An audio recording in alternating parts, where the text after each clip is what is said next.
देश में नौकरियां देने के मामले में गैर मेट्रो शहरों ने मार्च में फिर दम दिखाया है।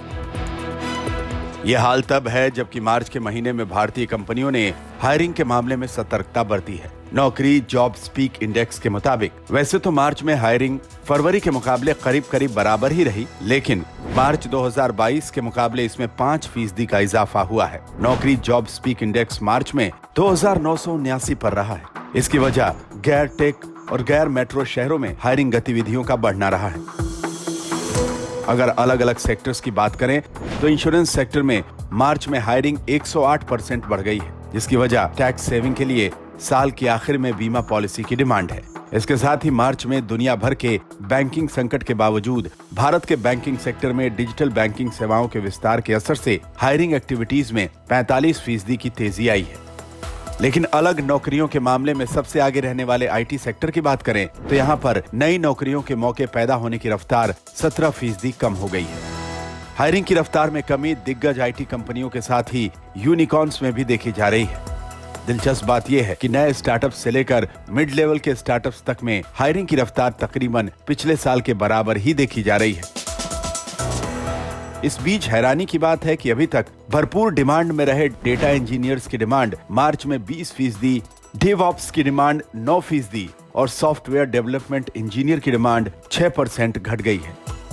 लेकिन मशीन लर्निंग जैसे नए रोल्स में हायरिंग की डिमांड बढ़ी है। भारत के मार्केट के हिसाब से देखा जाए तो सुस्त माहौल के बावजूद बीएफएसआई सेक्टर में हो रही ग्रोथ भारतीय इकोनॉमी के दमखम को दिखा रही है। खासकर जिस तरह से गैर मेट्रो शहरों में नौकरियों के मौके बढ़ते जा रहे हैं, उससे भारत में नौकरियों की उपलब्धता में एक बड़े बदलाव के संकेत मिल रहे हैं। अगर दूसरे गैर ट्रैक सेक्टर्स की बात करें तो ऑयल सेक्टर में 36%, रियल एस्टेट में 31%, एमएफसीजी में 14% और हॉस्पिटैलिटी सेक्टर में नौकरियों के मौके 7% बढ़े हैं। लेकिन इस बढ़ोतरी के बीच रियल एस्टेट में नौकरियों के मौके 4%, एजुकेशन और बीपीओ सेक्टर में 2% घटे हैं।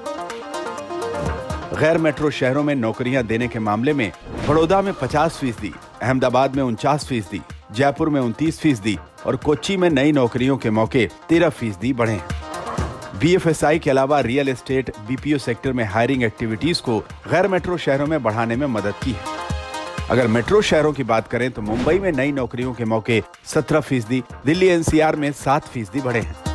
इसकी वजह इंश्योरेंस सेक्टर में हायरिंग का बढ़ना रहा है। इसके अलावा बेंगलुरु में नौकरियों के मौके 12%, हैदराबाद में 11% और पुणे में 2% कम हुए हैं।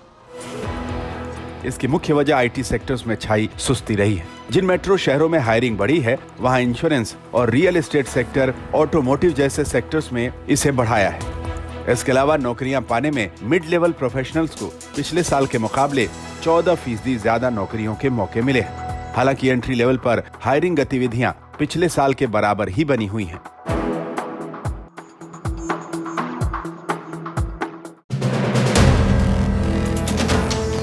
वीडियो पसंद आया तो हमें लाइक, कमेंट, शेयर और सब्सक्राइब जरूर करें।